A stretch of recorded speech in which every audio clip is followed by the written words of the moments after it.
Now, here is Ticky Fullerton on Your Money. Hello, I'm Ticky Fullerton and welcome again to our flagship business show, Ticky. And we're right in the middle of results season. So far, companies seem to be surprising more on the upside than the downside, I think. But another slew of profits over the next few days, including another Super Thursday. Well, coming up on the show, Woodside Chief Executive Peter Coleman over east to talk through his results for the gas giant and the big growth story he's pitching for the Northwest Shelf and Browse. And we have Credit Suisse top gas analyst Saul Kavonic along for his insights on those results and a few other things. Donald Trump declares a national emergency to build his Mexican wall. US Studies Center Chief Simon Jackman tells us what's next and whether the president will use his veto against the Democrats and why. He's in a tirade with Alec Baldwin. And is there finally better news for the Sydney and Melbourne housing markets? Well, Sydney's auction clearance rate hit a 7-month high over the weekend. So what does that mean for prices? The Australian's property editor Turi Condon joins me. Now, let's go to Britain, where the purple momentum has hit and is gathering. Well, momentum, back to exactly what that is in a minute. March 29, as we all know, is the nominated Brexit day, and the next date ahead of that, I think, is February 27, when the British Prime Minister Theresa May goes back to Parliament with her supposedly revised plan again.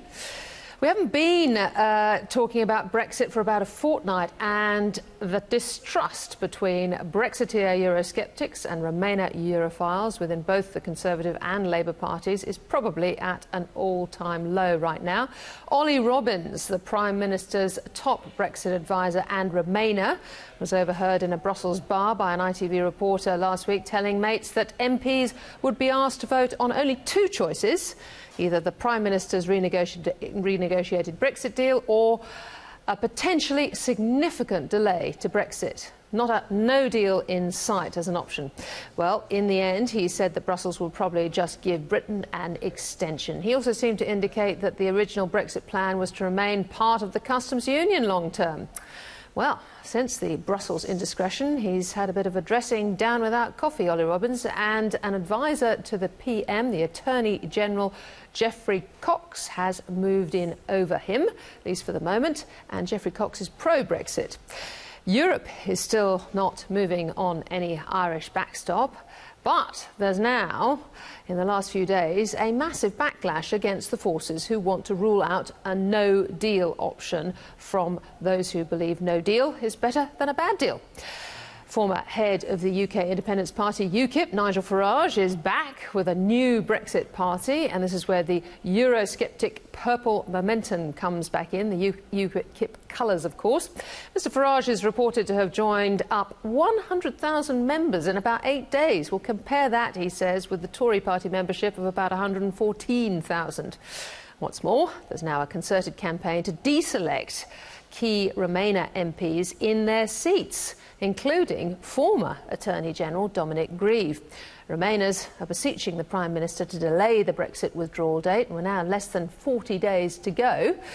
The jury is out on what business would do under a no deal. Australia's IFM investors, for example, have suggested £500 million of their investment in Stansted Airport could be at stake.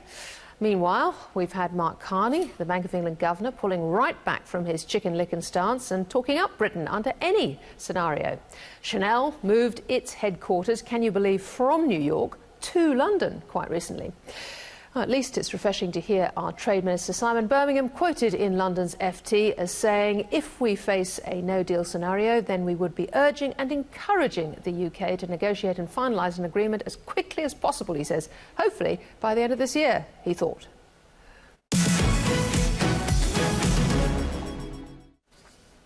Let's come back here to Australia, where the government has received a bounce in the latest opinion poll after spending the week attacking the opposition over border protection. An Ipsos poll conducted for 9 newspapers shows a drop in support for Labor after the opposition leader combined with the Greens and Independents to back the fast tracking of medical transfers to Australia.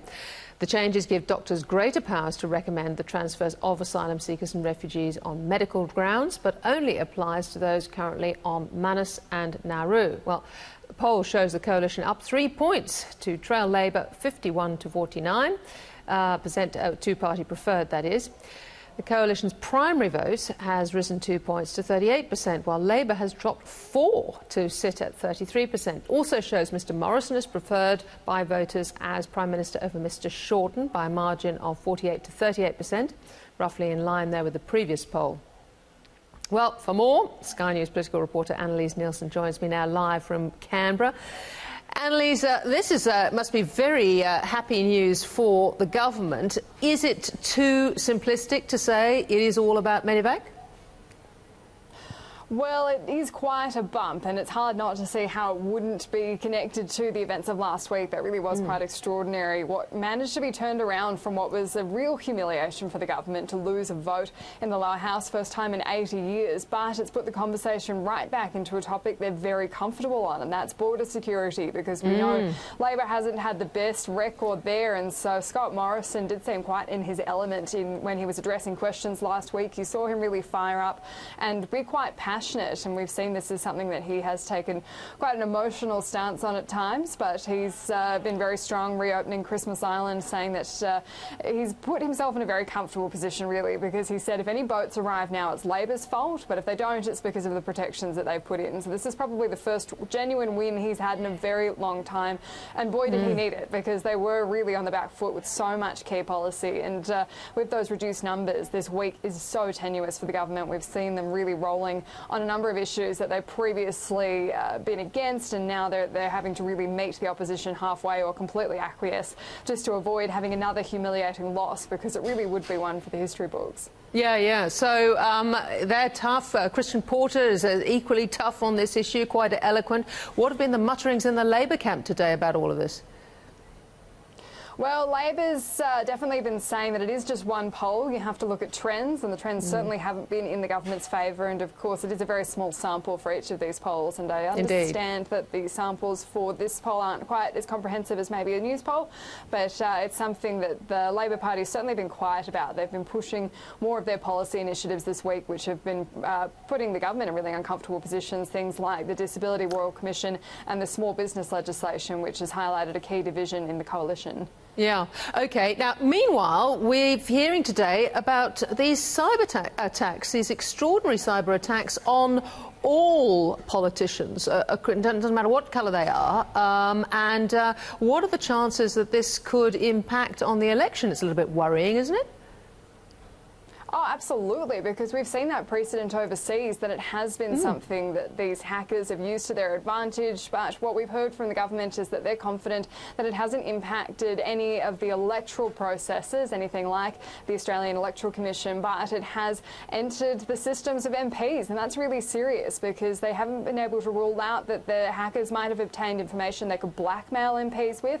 They haven't actually been able to say what information they've been able to access. They say they've really been on the front foot trying to be open with the Australian public, saying that there has been this compromise on the systems, but they're still investigating it, and they're still not saying which country they suspect of it, even though the rumours very much are that it would have to be China to have that kind of infrastructure and intention behind it to be able to and to want to do an attack like this. But it's very limited information at the moment that we're getting.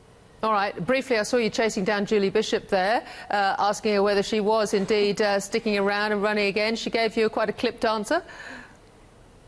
A couple of clipped answers. I think she's a little bit tired of talking about this one, but the rumours are still abounding because of the way the party politics are playing out. She said that she does intend to run at the next election, but she hasn't said that she will. And for any other MP, that distinction might not be as important, but this is a woman who is a lawyer, a litigator, used to be the foreign minister. She knows how powerful language is and the implications of it. And so the rumours are that she has said that she will only go if she can pick her replacement. She wants someone who's moderate, from the moderate faction, and ideally a woman as well. We understand that there's a couple of key international ambassadorship types positions that she would be interested in, and she may have been talking to the Labor Party about, but so far she has very much, whenever she's been asked, including when I was trying to ask questions of her at the airport last night, she's stuck with this one line that it is her intention to run and she is the pre-selected candidate. All right, good on you, Annalise. Thank you so much for joining us. Thanks. Right, well, moving to results now. And Woodside Managing Director Peter Coleman was in Sydney to talk through his recent annual results with analysts and the media. And they were pretty good, really. Their profit climbing by 28% to $1.36 billion, thanks to continued cost control and a healthy oil price. The oil and gas producer noted that the bulk of its profit came from its LNG operations in WA and better than expected output from its Wheatstone LNG venture, which began exporting last year. Woodside's development of its West Coast facilities is expected to more than double its share of production by 2027, with the company setting a target of about 100 million barrels a year by 2020. Well, earlier today I sat down with Woodside's Managing Director Peter Coleman. Peter Coleman, nice to have you over east again. Now, strong results and really with much better assumptions now than you had when you were raising the $2.5 billion this time last year. Yeah, it's been an excellent outcome for us this year, particularly on the back of the operating performance for us. That's one thing that we do control in our business. So we often talk about really working hard on the things we control, and then the uncontrollables, we've just kind of got to manage our way through it. So the uncontrollables, mainly being oil price, work for us this year. Of course, oil price averaged $71 in 2018. Of course, we banked on $65. So when we went out to investors about this time last year, we said, we're going to raise money. We think that $65 is the right number for us over the longer term. Of course, we had a $71 year, so we were able to give some dividends back. So, yeah, well, it's almost double, I think, from this time last year. Everyone's asking, is that sustainable? Oh, well, you'd always like it to be. Of course, again, go back and focus on the things we control, which is really our operating business, and we're going to do our best on that this year. You know, the rest of it, of course, it's about managing capital. It's about your capacity to pay. I think we've done an excellent job in managing our balance sheet over the last few years as well as we've gone into the downturn. We maintained our investment grade. We've been able to continue to pay dividends. So I look forward, you know, this time again next year to be talking to shareholders about hopefully what's going to be another excellent year for us. Peter, you're calling 2019 the year of the deal, so I'd love to go through a couple of these growth projects with you. Now, Scarborough first, you're looking to sell down possibly to an outfit like Aramco or maybe the Chinese. If it's such a great project, why sell down? Well, it is a great project, but you know the reality is we've got to be able to manage our capital, and so you look at all of the money that you need to spend in the company. And then at the end of the day, there are some things that you just can't hold on to. And it's a risk equation for us. You look at it and certain elements of a project have a higher risk to them. So we say, do we want shareholders exposed to that risk or not? So we like where we are today. At the moment, we're 75% in the offshore for Scarborough. Of course, BHP has an option. They haven't indicated yet whether they're going to exercise. But you'd like them on board? We'd love to have them on board and stay with us, of course. But you know, so you look at that and you say, where would I come down to? You know, maybe 50% is our target number on that. But we don't need to sell. It's one of those things where if we can sell, if we can get a good price for it, that's good for our shareholders. That's, again, allows us to maintain our capital profile the way that we want it. So it's one of those judgment things, Ticky, for us. It's about saying, you know, what do I sell at this point in time? When do I sell it? Whom do I sell it to? Because that's extremely important. Remember, they're a long-term partner for you. They're going to be there for the next 25 years or so. So all of these considerations are in our mind at the moment. Just coming back to BHP, do you have the cards to pull them over, whether it's your joint operating agreement or perhaps the retention lease renewal? Do you have the encouraging tools to bring them over? Well, we have a lot of encouraging tools, and the biggest one, of course, of those are the economics of the project. So you really want people in a project because they see the same returns that you do. So we're working with BHP on getting them to the same place that we are. And just to browse, you've got Chevron and BHP with the Northwest Shelf, I suppose. Now, how do you get them sort of on board? I think they've got veto rights, and presumably they want more than just infrastructure. Well, you know, each partner in the Northwest Shelf has their own rights, and of course, each partner in the Northwest Shelf then also has their own gas assets that they would like to see come through the Northwest Shelf. Of course, the majority of the partners, fortunately for us, are also in the Browse project. And so whilst we often talk about the ones who are not, we actually need to turn that conversation around to the ones who are. So of course Shell are in there, Mitsui, Mitsubishi are in there with us, and BP are in there with us. So if you look at it, 4 of the 6 partners in the North West Shelf are actually in Browse. So the major alignment on getting resources through is in Browse, and of course Browse is by far the largest project to be able to come through. So just from a, doing the sense check, so to speak, remember it's always about when you fill a jar, you put the big rocks in first and then the small rocks go around it and then you can fill the jar. That's really the metaphor that we're using around Browse and North West Shelf. Get the big one in first and then these smaller projects can then come and fill in. And that makes a lot more sense from an operating cost point of view and so forth. So do you see North West Shelf and Browse having quite a lot of M&A activity over the next, say, 1 or 2 years? And indeed, would Woodside look to taking larger stakes at all? I don't see a lot of M&A in Browse. I think that that joint venture is pretty well settled at this point in time. There was a lot of M&A in the 2012-2013 time period where people chose whether they wanted to be in Browse or not. The current group that is in there has indicated that they're very supportive of the project and going through North West Shelf. The North West Shelf is kind of a different kettle of fish, so to speak. I think you're seeing, particularly for those who don't have large assets in the future coming through it, they're probably looking at their position and saying, is this now becoming more of an infrastructure type project, and is this a project that we want to hold into the future? But that's for those houses. That's not Woodside's decision. Clearly for us it's core. It's the main part of our business. It's been the mainstay of our business now for almost 30 years or over 30 years, and so we're going to continue at least with our equity position in the North West Shelf. If others wish to sell, of course, we're always an interested buyer. Now, what about these import terminals that seem to be springing up around Australia at the moment? Will you be delivering Australian gas to these import terminals, do you think, Peter? And if so, what about cabotage? Well, the short answer is yes, and we've been very open about the fact that we are bidding into those terminals. So those terminal proponents have been to see us, and we've made proposals to them about selling gas to them. It'd be nice, wouldn't it, to be able to sell Western Australian gas to the eastern seaboard and kind of tie that up. From a cabotage point of view, there are some small changes that we'll need to talk to government about. Well, they're demanding Australian-run boats and Australian staff on the boats. So some of that's going to be in that conversation around really what's competitive, because unless you can get a very large contract where you've got a regular shipping activity going on, it really doesn't make sense from that point of view to have that being Australian flagged. Having said that, of course, we've got some vessels at the North West Shelf that are starting to come out of their time period. They're currently Australian flagged, so there is actually opportunity there for us. Now, you've announced also a deal with Perdaman to supply their urea plant. As I understand it, the government will require quite a low price.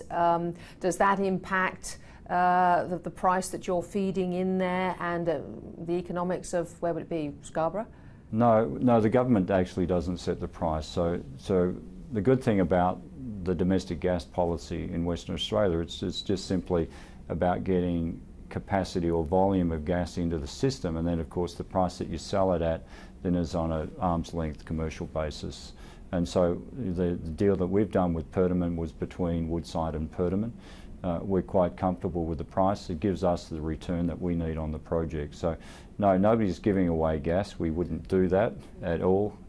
You'd rather, no, the gas would need to just stay there and go into normal domestic use rather than start up a very large project like Perdaman. Well, to politics. Now we've got an election coming up, obviously. Polls out today, who knows? But if Labor gets in, do you see a very different scene over on the East Coast for gas? Oh, it's hard for me to predict what's going to happen on the East Coast with respect to that. I mean, we're fortunately, in some ways, our business is very much focused on the West Coast and, of course, north of us, so we're very much an export business. But you're set up in the West with a domestic reserve. You operate under those rules, you're growing under those rules. If a domestic reserve came in over in the East, how do you think it would impact the industry? Well, I think each player would have to look at it and see how it affected them in general. Clearly, as you go around the world, not just on the west coast of Australia, it is actually more common to have domestic gas reservation than it is not. So I would suggest to you that the East Coast is actually quite unusual on a global basis of not having a requirement to reserve a certain portion of their gas for domestic use. And so I've been clear on that over the last 3 years, and certainly my public announcements around this. It's very clear that we've got a bit of a disconnect here with respect to both what happens in other parts of Australia and then equally what happens around the world. Now, the mechanism for kind of bridging where you are today and getting to the final point is one that there are many opinions as to how that occurs, but you would kind of hope that things had started in the same place, but they haven't, and so we've got a different spot. And the government's big stick regulation, now that's obviously been pulled back as the amendment looked like it was connecting things to coal. Where would you like to see that? Presumably you'd like that off the table altogether. I think we would all prefer to see it off the table because you really want the market to work. You know, so when you get to a point where government feels like they have to come over the top and then start implementing legislation, it says something in the market's gone awry. And so you really want the market to self-correct, and you want the elements that allow that to occur in a period of time that's acceptable. You know, the big stick legislation says, look, let's just do it today and get things moving. You know, I think what you need to do is put some incentives there in the market to get the market to move. The market's moved many times in the past, you know, with the right incentives in there to move. Yes.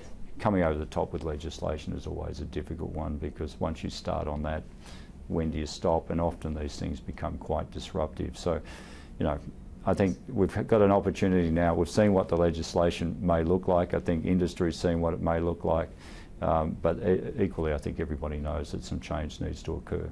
And Peter, what about the Rocky Hill decision, which came down the other day, where the judge connected the development of the coal mine to emissions and indeed the Paris Agreement? Now, when I spoke to Whitehaven's Paul Flynn the other day, he said this could have impact for all sorts of projects, including Badgerys Creek. So what sort of impact do you think this might have on the sector? Look, it's one that we're still studying. Of course, the headline on it is one that should be concerning to everybody, to be quite frank, because it really looks like here we've taken an isolated mine in New South Wales. You've got the government department is recommending against it. Of course, it's gone for appeal. The judge has then said yes on that. It's not clear what the basis was for that particular judgment and how that was actually determined. So what is the greenhouse gas contribution, and why was it determined in that particular way? So what I would say to it is, you know, my goodness, let's be careful that we don't have this then start a chain effect through the entire system. I think we need to look at that judgment in isolation, understand the basis for it, and then start to make decisions. It's too early for me to comment on it.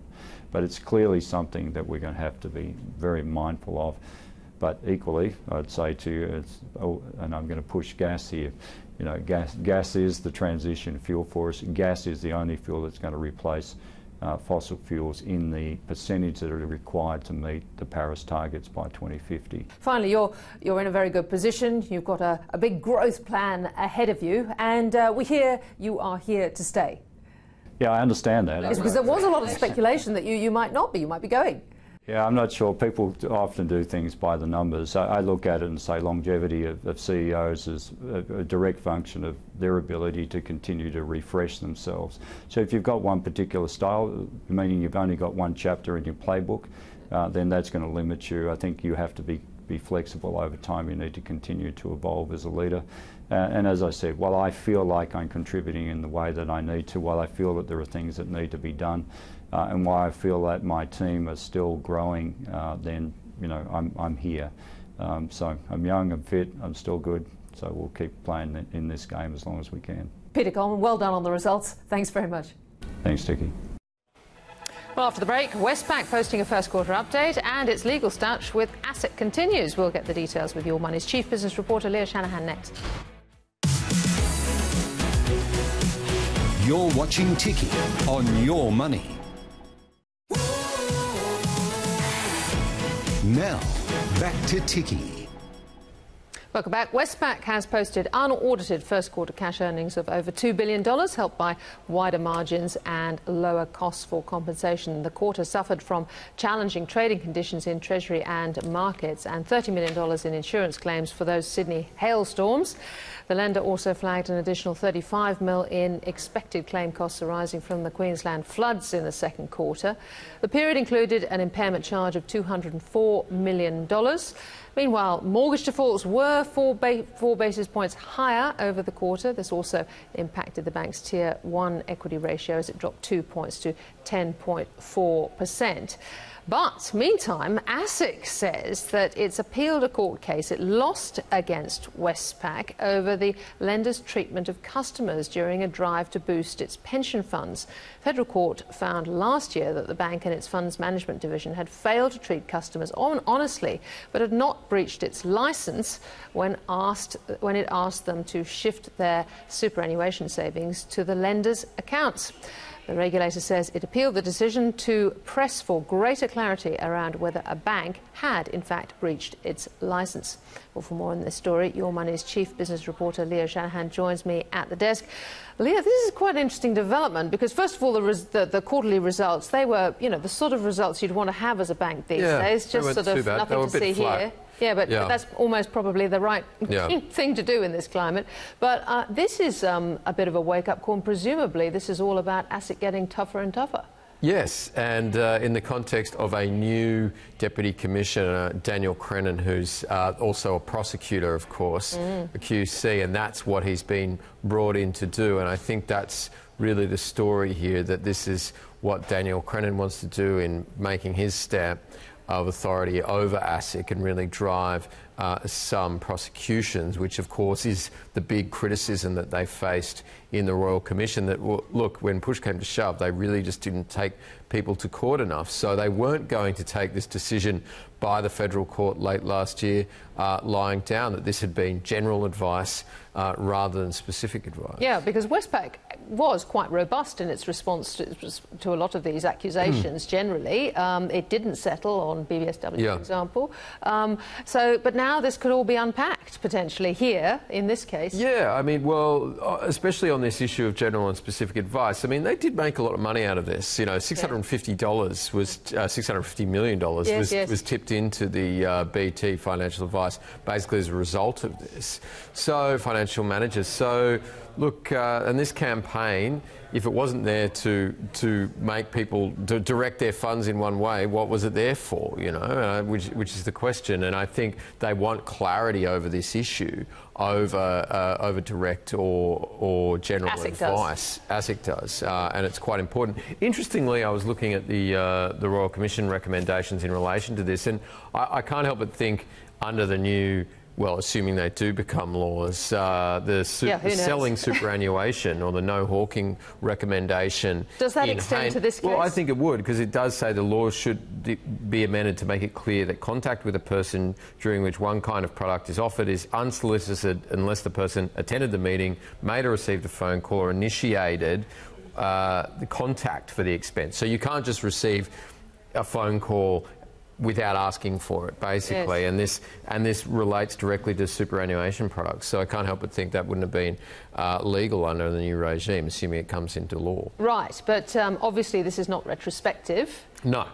So this is going to be fought back in court on its merits. Yeah, and look, it obviously remains to be seen. The federal court judge, who's quite a respected judge, had his reasons for making that decision. So we'll have to wait a few more months now to see how that goes. And if there's a penalty, is that going? I think it will be interesting as well to see if that penalty is commensurate with the amount of money that Westpac made out of all of this, which has been another criticism of ASIC, is that, like, even when they do get penalised under the law or under these enforceable undertakings. Yeah.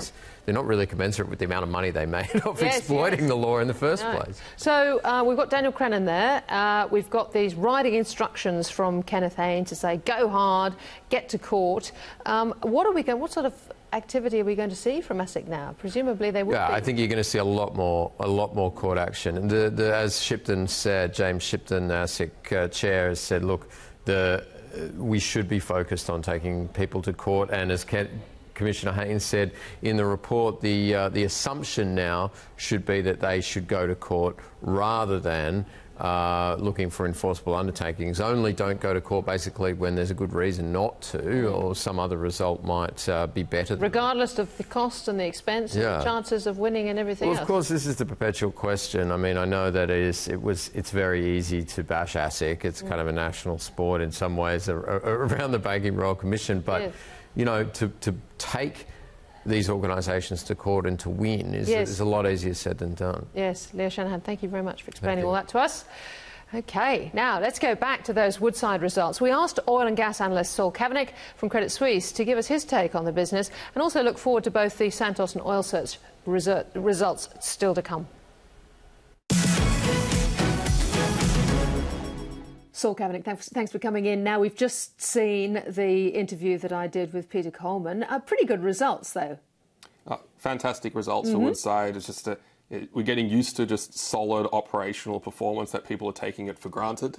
And in particular, the surprise was on the dividend. We basically had an almost 100% payout ratio for the second half. Well, I asked him whether it was sustainable, and he said, well, yeah, of course, I can't guarantee. What do you think, looking at all the growth that's in the plans? Well, obviously, we had a supportive oil price last year, and oil price has already come down since then. We still think, you know, fundamentally, the balance sheet for Woodside is very strong. So even with the kind of suite of growth projects it has before it, it can maintain its previous guidance closer to 80% of a payout ratio and still maintain gearing within its targeted range without having to do a raise. OK. So I asked him a lot about whether there might be some M&A activity up around the North West Shelf, up around Browse. What did you make of his answer? Well, I thought it was quite interesting.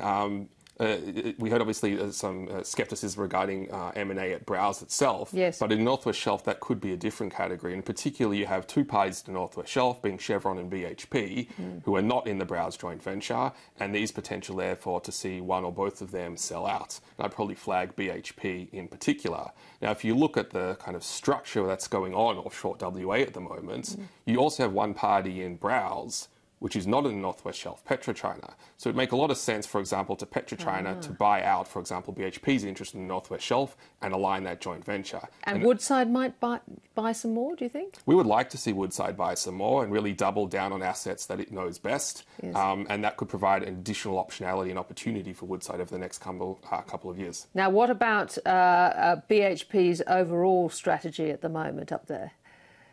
So there's a lot of chess being played right now offshore WA. So if you rewind, 5-10 years ago, Woodside had a real problem in that it didn't have strong, viable growth projects in its portfolio to pursue on the economics. That's now changed. They've now got two solid quality projects to execute. The challenge is something different. It's about this joint venture alignment. So in particular for Woodside's, what do we think is their number one priority project here, Scarborough, they still have BHP in there. And if you look They're trying to get them across the line. So they've sold risk feed, which BHP has not come along with, and BHP may well get on board. But there's a risk here to the time frame in our view that BHP could drag its feet. So there's a couple of avenues here. We think, firstly, the reason BHP may be dragging its feet is it's actually trying to keep its share of the gas to take into the North West Shelf, which then plays into the North West Shelf dynamic. Now, so there's two different plants, one being Pluto, which Woodside is building, its second train there, which it obviously needs to get payment for, gas coming through there. And then there's the other North West Shelf plant, which is the one that's got spare capacity that BHP wouldn't mind getting in there, be cheaper for them. That's right. So the whole situation with North West Shelf, which is one of Australia's largest economic assets, is it's finally run out of its own gas. So there's going to be spare capacity. So that's a free LNG plant. So everybody wants to get their gas in there. Including specifically Chevron.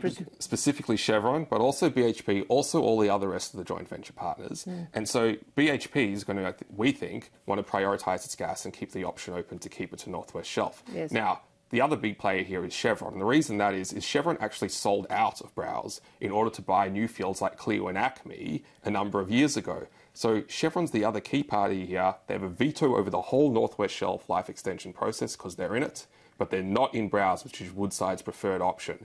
And we think Chevron has studied the game theory and the chess moves around this the most. Yes. And they're finally competing with Woodside to be the basin master offshore WA. And you've seen them extracting concessions from Woodside over the last year in order to get their gas in as a priority into the North West Shelf. And we think they may over Browse. Over Browse. Now, they're not mutually exclusive. You can have both, but it's a question of priority and timing. And we think Chevron's unlikely to blink first and may get everything at once in order to enable the broader Burrup Hub concept as Woodside see it to proceed. Because at least Peter Coleman managed to get Chevron in early to share some of the infrastructure, you know, to be involved and share out the infrastructure costs. Wasn't that right? Look, they've been talking about it, but we haven't heard any deal announced in this regard. Right. So that's still an open question. That's still an open question. Very, very interesting. All right, well, look, it's a work in progress, as you say, incredibly complicated up there. 2 results coming out next week. We've got Santos and Oil Search. Anything to look for in particular? Well, on Oil Search, they've had, you know, their foray away from the tropics of PNG into icy cold Alaska, and they're actually their first round of actually operations in Alaska over our recent summer. So to get some update on that is going to be good, but otherwise the story with Oil Search, as it has been for the last year, is about progress on the Papua and PNG LNG expansion projects. And it could be a takeover target still, yes. And we still see it potentially as a takeover target, particularly with Peter Bodden now 25 years at the helm. At what point does he decide he wants to move on? And we've always thought when he does decide to move on, it could be handing the keys rather to a new CEO to a new buyer. Right, OK. And finally, Santos, Kevin Gallagher, what's he got in store for us this year? Indeed, the William Wallace of Australian gas. Look, Santos has a suite of growth options, almost unparalleled in the sector, with a lot of peers envious of. Also has some risks around those assets. Now, I think what's going to be quite interesting to look at in the upcoming result is, are we going to get an update on the continued cost progress, as they've now established a reputation as a cost leader on the onshore. Particularly with the oil price having done so well this year. Indeed. And then you've also got integration of the Quadrant acquisition, which is going to be starting in earnest. And finally, as we head into the election on the New South Wales state side, what's going to be happening up in Narrabri, which is their one kind of stalled growth project. Yes. That's why we see Kevin come out quite strongly and vocally against LNG imports, not seeing that as an alternative option to the Narrabri project. And are we going to see something announced from Santos in this regard to try and push Narrabri forward through the political impasse that we've had in the state government here over a number of years? Wow. Thanks for that, Saul. Saul Kavonic, great to talk. Thank you. After the break, US President Donald Trump calls a national emergency over his border wall. We'll get more on this from US Studies Centre CEO Simon Jackman next. This is Ticky on Your Money, covering the big business stories.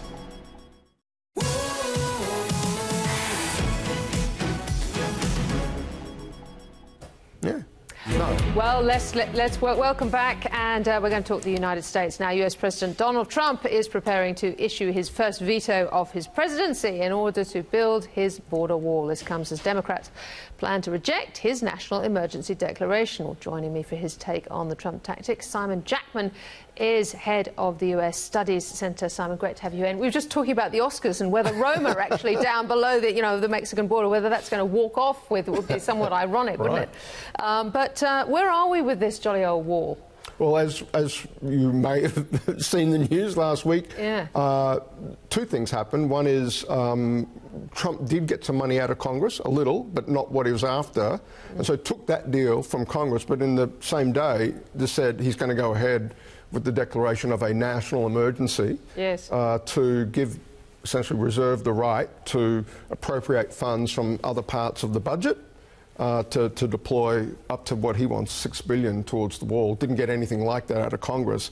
So through this unilateral action that he's contemplating, the thought is it'll be the defence budget where he goes to move money from military construction and other pockets inside the federal government. Wow. To spend on the wall. Right, so, and he also alluded to the fact that, look, he could do this more slowly, but yes. He chooses not to. He chooses it, and of course the Democrats pounced on that. Yeah. You should do it more slowly or not do it at all. That's right, because national emergencies in the past have been things like the swine flu outbreak, 9/11, so the last two times prominent examples of where an American president has invoked the powers under the National Emergencies Act of 1976. Yep. There's a procedure, and typically they are capital E emergencies, 9/11 and a swine flu outbreak. For Trump then to, as in the press conference where he says he's going to do this, to then say, well, I didn't need to do it now, and I could have done it this, and I don't know when we'll actually get around to doing it, it sort of does undercut the argument. That's the emergency powers. I mean,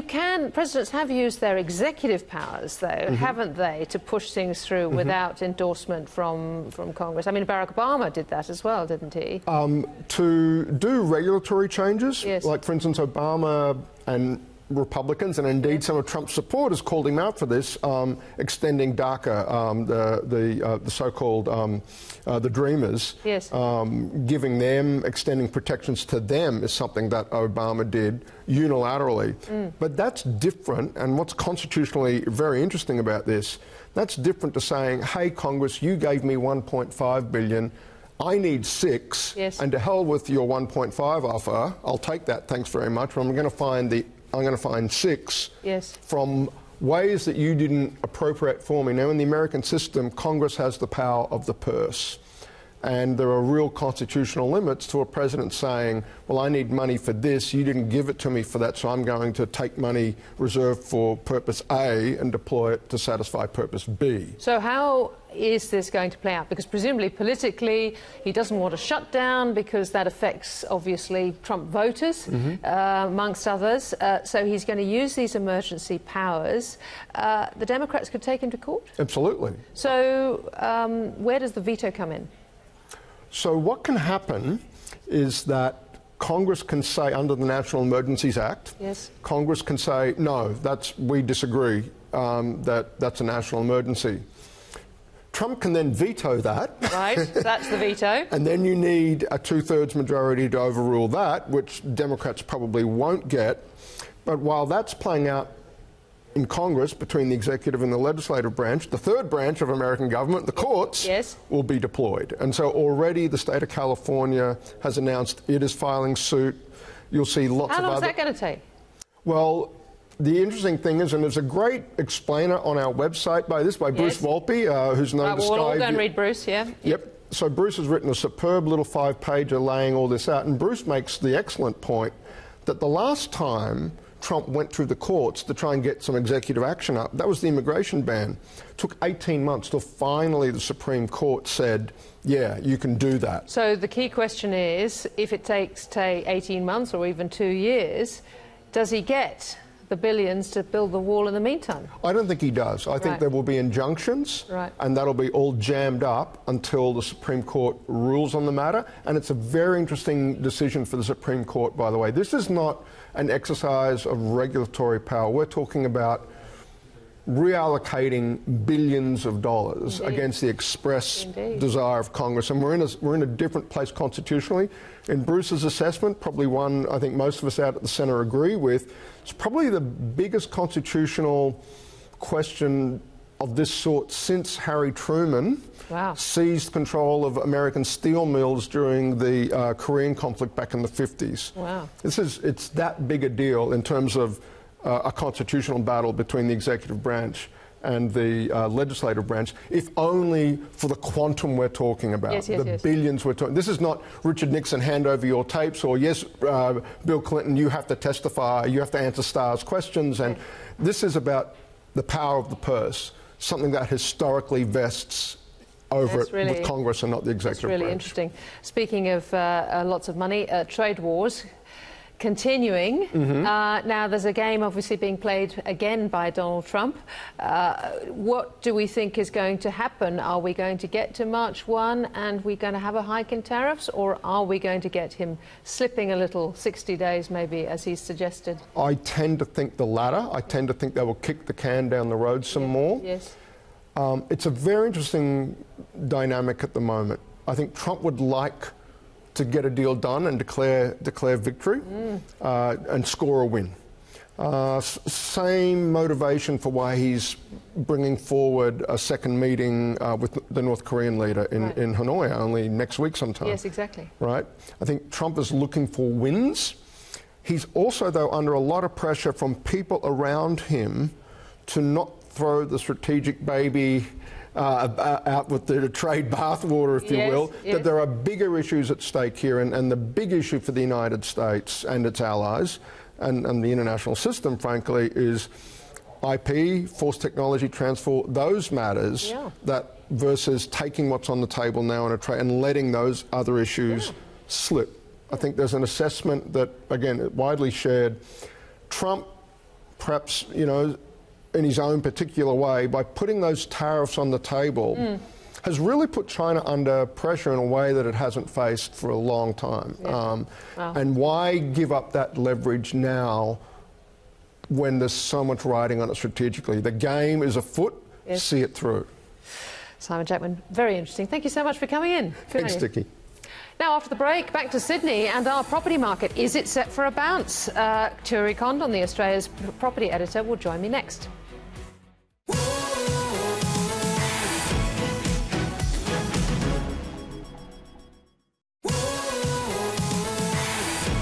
Now, back to Ticky.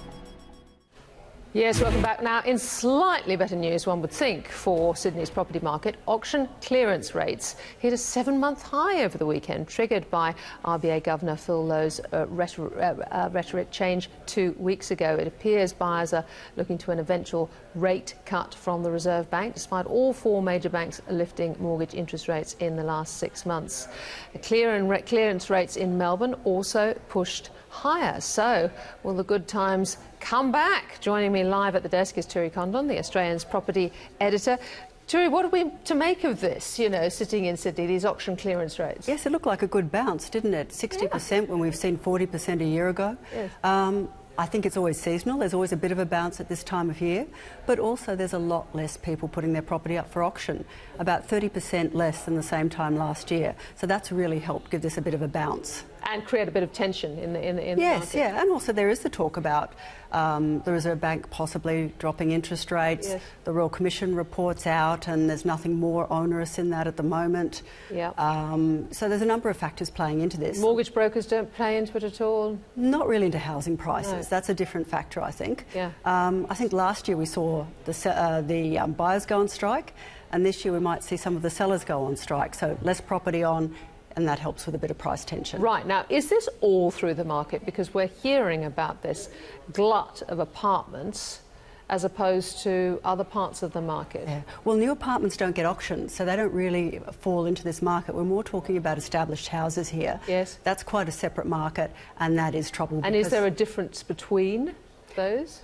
Yes, because the apartment market's still quite troubled. There's still a lot of stock coming through, and I think too there's a big question mark hanging over it because of negative gearing. Yes. So Harry Sidler's obviously, you know, Harry Triguboff is jumping up and down, and no doubt rather cross about things like negative gearing coming down the track. Yes. But for some properties on the housing market side, it's a slightly different situation, even though presumably the same people in some sectors are looking at both. Yeah, I think that's true. And I think also you've got to remember that it's taken about a year so far for the adjustment to happen. So some vendors are just saying, well, you know, I'll get on with it, I'll sell my property, I'm going to buy in the same market. Yes. You know, buying in the same market is going to make that much difference. Yes. And I think the psychology's there that it's just time to get on with things. Right, OK. Any sort of firmer indication we'll get that this is more than just a sort of flash in the pan? Yes, that's right. At the moment, it's very hard to tell, early days, but there's a Super Saturday coming up, which is when there's quite a few auctions, probably, you know, could be 1,500, could be more,